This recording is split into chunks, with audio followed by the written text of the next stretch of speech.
right, ladies and gentlemen, it is your favorite dark sorcerer here.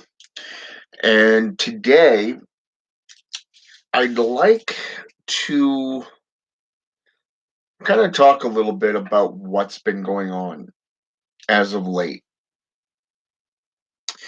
Over the last couple of weeks, last couple of months, there's been a lot of changes going on.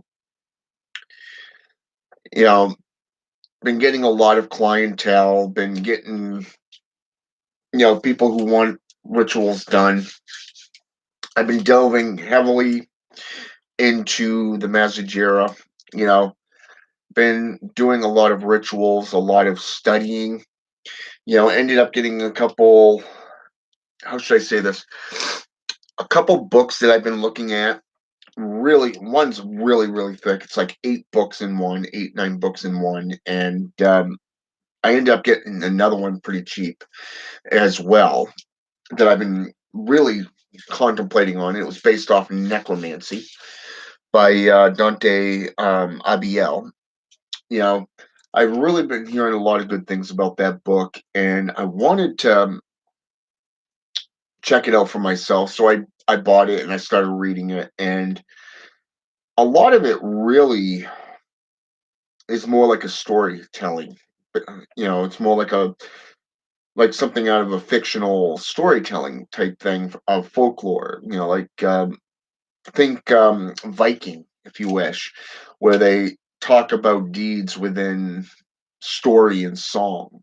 Okay, in some cases, I'm pretty sure that's where they actually got the Klingon heritage from. If you think about it, those of you who like Star Trek know what I mean by the Klingons because of the fact that they talk, they do song and story and stuff like that, and it's kind of funny because that's what the Vikings did. The Anglo-Saxons in the old days, which was very, very cool. Hell, even the Druids did things through verbal communication. So to see this book by Dante, and finally be able to get it and to afford these 2 books for like $117 and some odd cents between the two of them. One was like $84 with tax, came to like 87, and then $30 for, let's say, $27 plus tax came to like $34 area. So like we're in total of around $117 between the two. So I've been doing a lot of delving into necromancy, a lot of going back into witchcraft and sorcery, black magic. I started a, a grimoire on specifically that of necromancy and the study and practice of it. And I really jotted down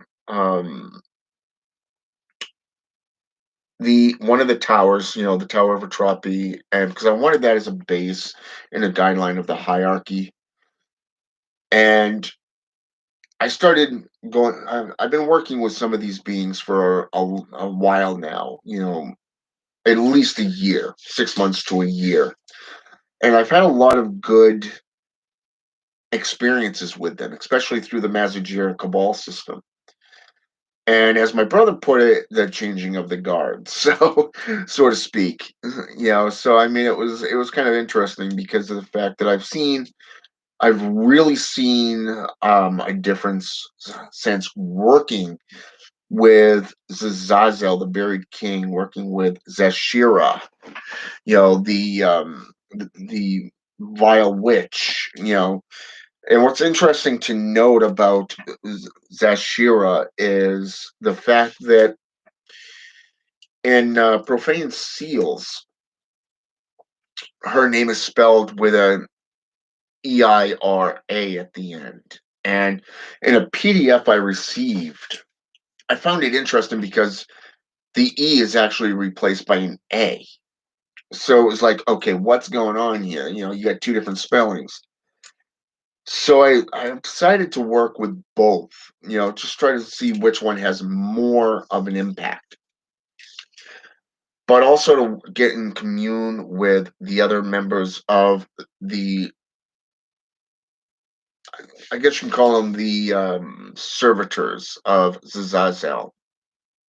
So I've decided, I've drawn out their independence seals, their personalized seals, and I've decided to work with them every day for the next month, and just to see what experiences you know I can I'm going to have with them, from a spiritual point of view, you know, through a state of worship and a state of discipleship in this case, because of the fact that when you petition any being, you are in fact worshiping that being, but at the same time, you are giving yourself over as an apprentice. You are giving yourself over as a follower of that specific being. And when you work with these beings, say for an example, Zazazel, the buried king, who is the ruler of Caractères, okay, and one of the Blighton lords. It's kind of, with him, he's the main god of this tower. So him, you have, it's mandated. I wouldn't say it's mandated. It's more of the fact that it's a given.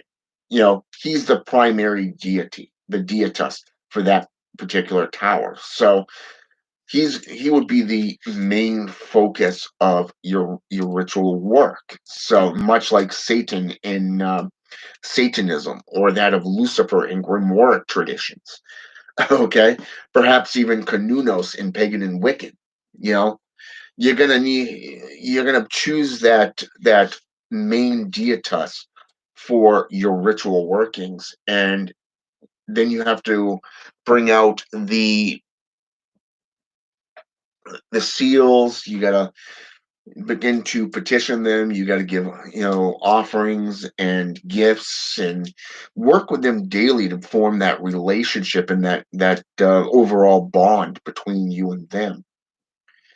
And then when you come down into the hierarchy and you're dealing with, um, well, one doesn't want to say underling, but if you think about it, it basically is. You got the underlings because you got the second in command, the third in command, the pact maker, and then you have the kings and stuff like that.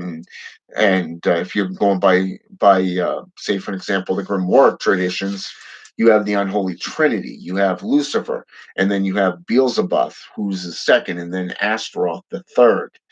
Okay, and then you have Lucifer's Raphael, who is the ancient pact maker and scribe, and then you have everyone else underneath, him. So in essence, between the hierarchy and the main body, you are dealing with Lucifer's Raphael in between the two. So it's kind of like you got the triangle of evocation made up of these three beings who are the head, and then you got this one little stick figure in the center, and then everybody else. Okay. But it does come down to the tradition that you're following and how you perceive them. So, since I've been delving more and more into necromancy and sorcery in general, this particular tower, the Tower of Atropi, has really spoken to me. And just like the Tower of Secrets. And it's amazing. I was talking with a friend of mine, and brother of mine, that I introduced to the Mazajira Cabal system, and he really has gotten a lot of good feedback on that, especially with his own rituals and stuff, and how he's been handling it. But we did a video together Sunday night, and I just got around today to, 2 days later, to literally upload it to YouTube. So it's going to be interesting to see if I actually did it correctly, because I'm not really familiar with technology that well. And this was really the first time initiating a conversation video wise on Skype between me and another. Normally, I'm the one that gets dragged into these conversations. So this this was really the first time for me getting into this particular avenue. So um, it's going to be interesting to see how well that loaded up. The entire overall conversation was about an hour and a half long, just about, and it was just about 2 hours really. It was like an hour and a half to 2 hours long. And this was kind of interesting because of the fact that when he and I get together, I mean, we're basically talking about a lot of different things. And when I talk changes, like I mentioned at the beginning of this video, this is what I mean by changes. Number one, I've been getting a lot of good feedback from my own videos. People who are enjoying the work that I put through historical and mythological educational videos. And on occasion, I do my own videos, where I talk a little bit and do rituals. But I've also done cartomancy readings as well, live. So, and I don't normally bring somebody else in. So this was actually the first time I've literally brought somebody into a conversation. And we talked about the Mazajira Cabal system. We talked about the JCI, Satanism, Voodoo, and Palo Mayumbi, and a few others as well within this conversation. Showing the similarities, commonalities, the corruption, but most importantly, we also discussed why we both like the Mazajira Cabal system, but also the surprises that we've found within our own studies. So that was pretty cool. And what was interesting and what got this all going was the fact that I had one of my followers that's been with me since last year. And when I was a part of Sunday School with Satan, okay, that was set up by a few, well, people that I'm no longer associated with now. But and we just basically had a falling apart. I stayed out of the drama that was going on, and eventually, they just faded off into the background. Especially when I got these seals and these glyphs up on my altar, in my inner sanctum, and all of a sudden it was just like they were gone. So it was like, damn, those things work, especially when you find that right synchronicity. And it was funny because of the fact that since then I've gotten some more clients, and I've seen people come and go. People are deactivating their Facebook accounts. You've got people, things that, within my own journeying that's going on, and then all of a sudden we have this pandemic going on, so, and this is where things really got interesting for me personally, because I've spent a lot of time with my nose in a book. I've really been isolating myself outside of work and really not getting involved in a lot of things. So I've gone even further into apotheosis, and it's in the study and the research area. And then, I ended up deciding, I brought a few other people into this and kind of let them see, a little bit about these seals. And next thing I know, they're interested in it. So right now, I've got like three people interested in the Mazajir Cabal system, but two of which are really Satanists. They're like myself. They're Satanists through and through. And it's really amazing to see how fast things turn around when you put these seals up. And with what they were going through, with what my sister was going through, that was something that surprised her, because it was less than an hour she was dealing with security and doctors and attorneys in less than a freaking hour after putting those up in our brother's hospital room. So that was pretty cool. That was interesting but cool to see how that transpired. And since then, like I said, I've been doing a lot of studying, a lot of writing. I've written a second follow up, a second essay of 4,000 words. to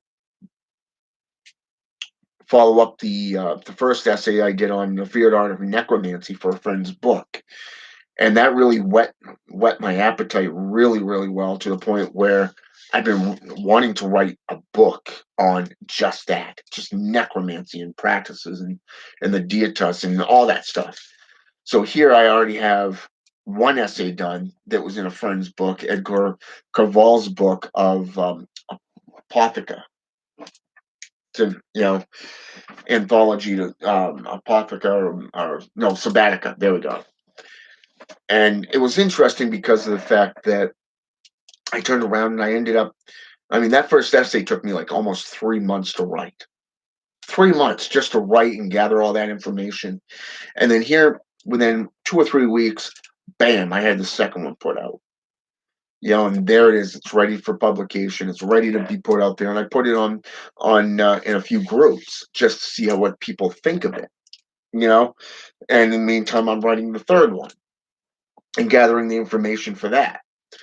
So, and then, like I said, this pandemic hit, and it was very, very interesting because out of the blue, I haven't really thought about Sunday school with Satan, and since I walked away from it. Since I separated from the drama and the chaos of two siding factions against each other through heathen TV. So it was like, bam, I went my own way. I stayed out of it and let them do their little drama fest. And so here out of the blue, I get this last week, I get this message saying, man, I miss Sunday school with Satan. And it's like, you know what? Why don't we reactivate that, but in our own terms, without limitations, without guidance, without people limiting, what we say or how we do it. So I got back in touch with my co-host, Stephen Clark, and I brought it up to him. He says, "Yeah, let's do it." So Sunday night we ended up doing that, and it was like I said, it was like an hour and a half to 2 hours long. And I finally got around just a little bit ago to be able to upload it to YouTube. So it's going to be interesting to see what people think of it because of the fact that this is the first stage of the creation of it. We introduced ourselves, what we do, and then we just started bullshitting and just talking about everything and just see where it went. And I think it came around pretty good. You know, there's a lot of gnosis, a lot of information on it, and a lot of contemplation that needed to be done just based off what was said. And over the last couple of weeks, I've seen a lot of increase in financial and monetary stuff as well because of the fact that, like I said, I picked up a few clients.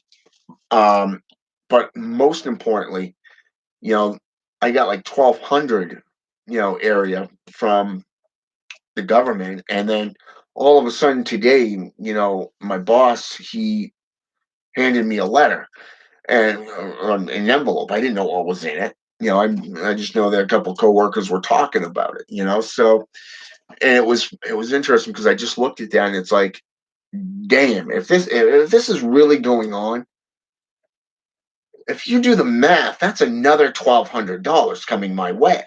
It's like, fuck. And this is all since I started working with the Mazajira Cabal system on a more in-depth, ritual work. And not mentioning that, but I was involved in a ritual in a cemetery back on Sunday morning, and it was where I was just sitting there chanting in a cemetery, on a grave site, and it was, I mean, since then, I mean, it's just been, I'm noticing changes. The very next day, my mala beads came in, and it was not only the mala beads, but it's like everybody just suddenly wants to have a piece of that pie. You know what I'm saying? And if power really is coming to me over this every day of this week and increasing, all I can say is I look forward to the next few days. I'm looking forward to the next few days, the next 4 days to see what's going to happen because just to see what's going on so far since Wednesday, hell, within the last month, it's fascinating. It's interesting, to see how this stuff is going about, how everybody's you know, wanting to see more of what this path working and the rituals and the rites are doing and what I'm doing within them. And it's really spectacular to see how many things have turned around and just started going my way. It's mind blowing. It's spectacular at the same time, but it makes you wonder what's coming next. Where am I going next within my practices? Because I started out with Zazazo. He's the one that spoke to me the most from the Tower of Atropy, and there was some other towers that I was interested in as well. And then I got found out that I only need to work with two towers, just two towers, and I've covered them all. And it was like, damn, okay. So here I'm working with one tower that's dealing with just about every other thing that I'd be interested that I've been practicing in how and what I wouldn't say how, but more to the fact of what I'm interested in and why I'm interested in it to even continue working in these areas like shadowmancy, herbalism, poisons, venoms, curses, black magic. You name it, it's there, and not mentioning working with draconic forces. So you start out with you know this aspect, and then you're going into other beings, you know, Zazel, the Dralith, the Sith, or Sidi, depending if you're going by the Irish or the Scottish translation of the people of the mounds. And then I went into the witches of the depths because I really like the fact that the witches, are focused primarily on sorcery. I like that fact because that's what's fascinating to me. That's what's important to me. So the knowledge, the education, and experimentation with it, and see what can I incorporate, how can I better myself, how can I better my practices, and most importantly, how can I help my clients through this stuff as well, and just keep on going, and how I can teach and share what I know. And then I ended up getting into Zashira, and then the Draconic, and then finally into the two latest beings that I've been working with, which was Shonabog himself, the Black God, and found him in Slavic and Russian witchcraft. So I mean, as the Dark God, the Vile God, and the Black God himself, and then I started working with Adna An. Adna An is subservient to Chernobog because of the fact that he's in his chain of command. He's a teacher, much like Zamiel from the Grimoire of Armadale. He's the teacher of witchcraft. He's a teacher of sorcery and all this stuff. So to view and to see where these spirits are going, and to see where what transpired the couple of months that my boss was out due to medical issues. I'm not going to get into, but and I petitioned the servants, I petitioned Zazel and the servants of Caractes, and to see all the changes that took place within 1 month. That was amazing enough. But since then, I've seen so much change, so much shifting in currents. It's really mind blowing, and you have to contemplate on everything. Why is it happening? How is it happening? Was was I a part of this change? Is it still going on from last year when I petitioned them for this particular thing? You know, I'm keeping my arms open and accepting everything they're bringing my way. Yes, but it does make you wonder. It does make you wonder: is it still going on? Are these changes still transpiring because of the petition I put forth last year when my boss was out for like 4 months? That is the question. And now I have these two new books, my mala beads.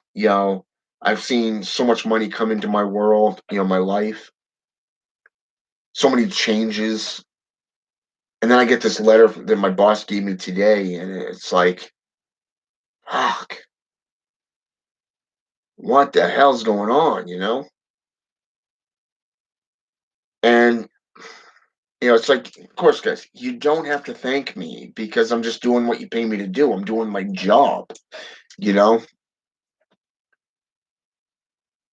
But if what they say is true, it's like, that's a lot of money coming my way. That's a lot of freaking dough. But at the same time, you got to realize, the government's going to be taxing it because of the amount. So in actuality, you're probably going to get about maybe a third of it if you're lucky. But and that's over a month worth of pay there too. So, and here I am, since Sunday, my mind's been just going and going and going and going. I've had a migraine for like 3 days now, and at least it's not as bad as it was Sunday. I mean, my vision was all wonky. I puked a couple of times because of the nausea area, and it was, the headache was all the way down into my teeth. It was that bad, and I still went in and I did a 6 hour work shift. It was actually a little over 6 hours, but still it was there.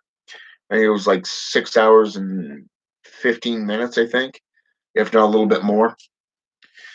And no, it was actually around 20 minutes after a 6 hour shift, and it was just there. But it's lessened since then. And like I said, I've had this on my mind, and I started this new grimoire, and I already got quite a few pages filled with just information and stuff from various different sources. But this is what I, I was going through everything I have of the Massagera and PDF wise, and I started contemplating on this, and I really, really feel the pull to work with every member that Zazazel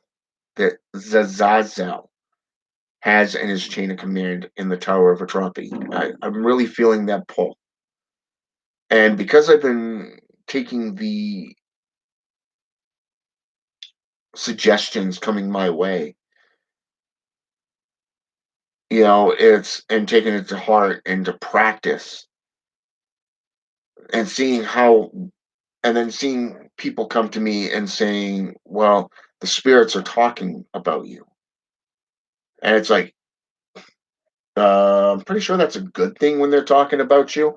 It's when they're not talking about you that you need to worry, because it's true. I mean, if you're not communing with them and they're not, talking to you, then you might want to start asking yourself why, because that means everything you're trying to do is going out the window. So it kind of tells me that I'm doing something right, but at the same time, it's mind blowing to find out, hey, they're talking about you, from the other side, and the fact that the higher ups are taking notice of you, and this alone is something that's enlightening. noticing that the higher ups are paying attention to you, they're guiding you, they're giving you hints, and but at the same time, they're urging you to go on with your own individual studies because it is about you in the end, after all, not them. But it's what you're contributing to the towers. It's what you're contributing to the apotheosis, and most importantly, it is what you're gaining from your own independent studies, your own independent research and practice of this knowledge, this gnosis that you're digging up, and that's what it comes down to. So, I mean, the last few days, it's right there.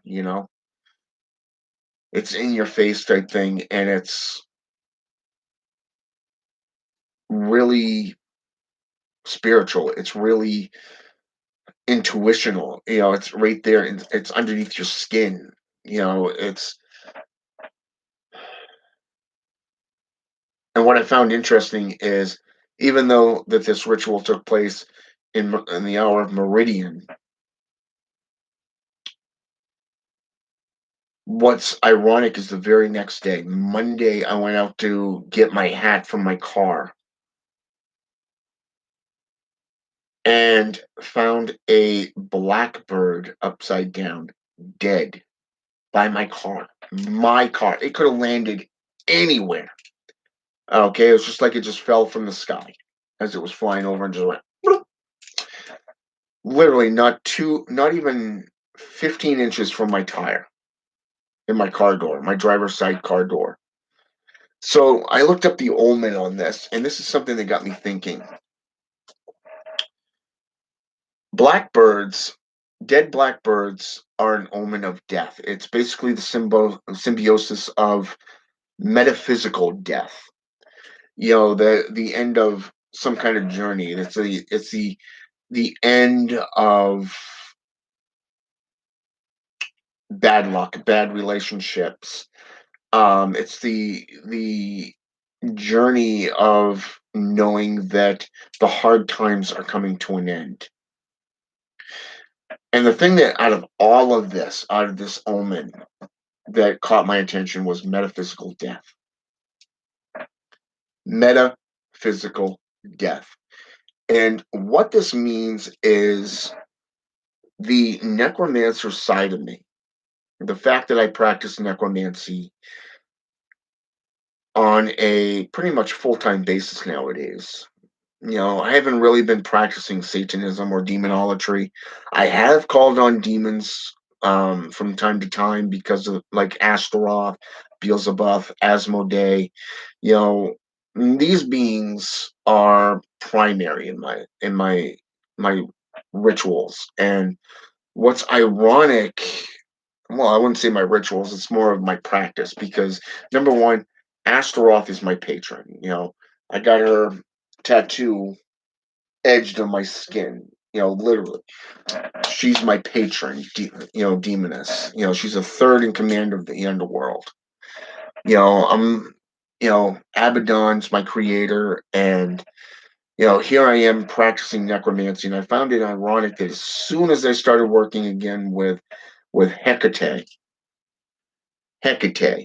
goddess of witchcraft, the goddess of ghosts, the goddess of the underworld, the goddess of justice, and most importantly, the goddess of necromancy. And then I started working at the same time. I was calling on Circe, Isis. Okay, Isis, the mother of witchcraft in Egyptian mythology. Circe, the goddess of mysticism, of sorcery, and then Hecate, the goddess of necromancy and black magic and all that stuff, and then calling on Freya in Norse mythology. It's all of this stuff came down. I mean, literally, just all it was like a landslide. So it's like before I start working on this, I really want to take a couple of days and just relax and focus my mind and just think about what's been transpiring and how it's transpiring. I redid my altar And I think where it started was when I redid my altar. That's basically for sure is where it all began. And then everything else has come after this, and it's like, fuck. I you know the spirits are working in the background. You just know it, you feel it, you sense it, you see it, you it's knowledge, it's right in your face. Yeah, they're working in the background. But what it really comes down to is when you physically see it transpiring in reality, that is where the shit hits the fan. And it's like, it leaves you sitting there like you've been through a whirlpool, like you've stepped into that whirlpool and has been spun around so many times, like in the funnel of a twister, that you don't know if you're standing facing north, south, east, or west. It's just one of those things where it's like I just gotta take like a day or so and just contemplate on everything that is unfolding. So tomorrow is my last day for the week for work. So I'm not really gonna do anything ritual wise tonight or tomorrow. I'm gonna delve into the books and I'm just gonna sit there and read. I'm gonna write in my grimoire tonight, later tonight, and I'm really just gonna focus and contemplate and meditate. Now that I have my mala beads, you know. Oh, this is another thing. My mala beads came in the mail yesterday. Okay, they came in the mail yesterday. So my son's mom, okay, she's a Baptist. Okay, and here I am, a career black magician, a sorcerer, a dark sorcerer. Okay, and here we are. We don't argue. We don't have any tiffs or whatever. I mean, we do joke from time and time, time to time, about, okay, that's our argument for the year. you know so I mean, it's that kind of thing. But when she saw my mala beads, she asked me if I could get her some. And it's like, it's ironic because I flash back because of the fact that somebody once asked me, do you suppose that with everything you've been doing magically as of late, through sorcery, through evocation and invocations and conjurations and ritual wise, I mean, I've seen how doing rituals affects the world on a physical basis, not just on a spiritual one at that. I mean, I did a ritual. I did ritual, a curse after curse after curse on my former boss, in the company that he worked with, that I used to work with, because of his betrayal and how he did things. And all of a sudden, a satanic sister of mine, calls up and she says, "Somebody fucking with you?" I go, "What do you mean?" I'm just acting cool. It's like, wait, just that little gangster type thing. Like, what do you mean? She she goes, "Normally your area is calm as can be, calm as can be." But she says, "I've been watching those little machines, the can't speak today, monitoring those little machines that monitor earthquake spikes, the spikes in the earthquakes and the tremors." And she says, "Your area has been very active over the last 4 to 5 days. Not enough that it's causing any massive, need for, attention. It's just little blips coming across." So I told her what went down and what I've been doing, and she says, "Yep, that would explain it." So, and then, I was doing a ritual for an entire every night. I was doing a ritual just a couple weeks back,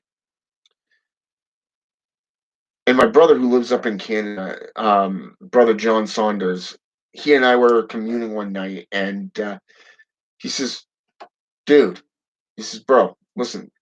He says, "Number one, blackbirds are dropping like flies." He says, "Fish are, everything's out of whack. You've got you've got thunderstorms happening in Canada. You've got grasshoppers and locusts over in Russia. You got rain and snow down in the south, and you got this and that going on. And then here we got and on top of this, you got this pandemic going on in the background, and it's like, yeah, I'm the only one doing rituals that I know of. So I mean, this stuff's going on a spiritual and physical, you know, manifestation aspect. So when I got my mala beads, and so I was asked, do you suppose with everything she's seen and things that she's asking you to do on a magical level, do you suppose she's going to shift religions? And it's like, I don't know. I really don't know. I mean, I've always shown respect to her religion. She's shown respect to mine. She doesn't like my religion. She doesn't like my philosophy and what I do in my altar room. But there is no denying the results. There's no denying them. And then, like I said last night, my mala beads came in, and she took one look at them, and she says, "Can you get me some?" So I went on. I couldn't remember where I ordered them from. Turned out it was eBay.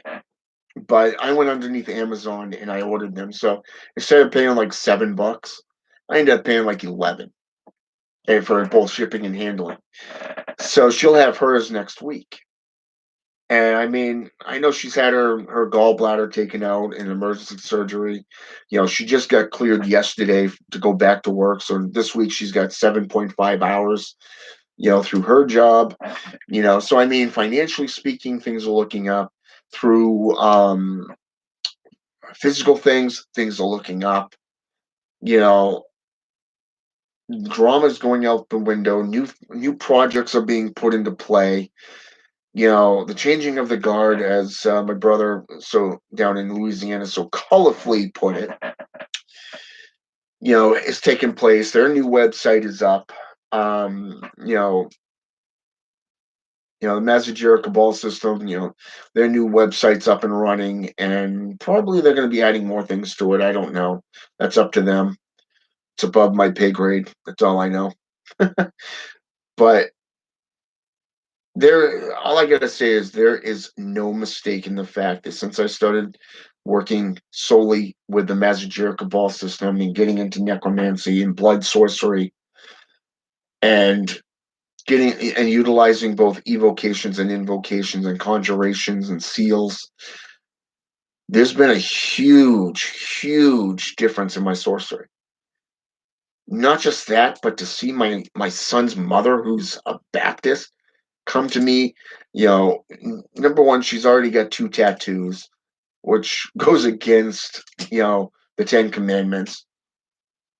And second of all, she's had a kid out of wedlock, which really pisses her mother off. But hey, I don't really give a damn at that point, especially what she's done to this family. But to see her literally come into my altar room from time to time and meditate, and she calls on her own God, that's up to her, and I allow it. But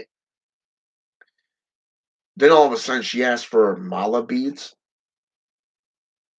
Damn. Metaphysical death. Fuck. Metaphysical death. The end of a former journey, an end of a former road, going into something new. A whole new journey, a whole new prospect of practice and life and apotheosis to gain from this. And it's like, what the hell's coming next? What's coming down the road? That's why I'm saying it's good to take a day or two off just to contemplate on what from where you came from and what's been taking place, things that are taking transcendence here in this reality in a physical mannerism, things that are going from a microcosm to a macrocosm, and then kind of contemplating on what is going to happen next. Where do you want to take your sorcery down the road? I've got, in the last 2 weeks, I've got probably 18 pages worth of notes just in notebooks, paper. Okay. The 3-ring binders that have the papers with the slots where the metal things go down and through the paper. Yeah, I've got 18 pages just on that, between voodoo, possession, black magic, personal gain type sorceries. You name it, I've got it right there in about 18 pages. And that's just note taking of what I've been reading, what I've been contemplating on, what I've been putting together. So, I mean, and then this comes down, you know, this ritual that took place Sunday morning, the blackbird appearing, my mala beads coming in, my son's mother wanting them. It's like, fuck, what the hell's coming? And then to find out that my brother, a friend of mine, Stephen Clark, and I, were talking on the phone, and we were doing actual Skype, video talking. And he mentioned that the same thing I've been going through with the migraine and the nausea and all this stuff, he's been going through it, but others have as well. So something's coming. Something's going on. The question is, what is it? And are we ready for it? Can we be ready for it? Is it something to do with our rituals? Is it something doing with our spirituality, our practices, our studies? Are we being tested? Are we being groomed? Is it the end of days, perhaps? Who freaking knows? You know, all I know is what I can speak to and what I know. So yeah, today I came home. I opened up that letter to see what the company I work for is doing, and it's just like,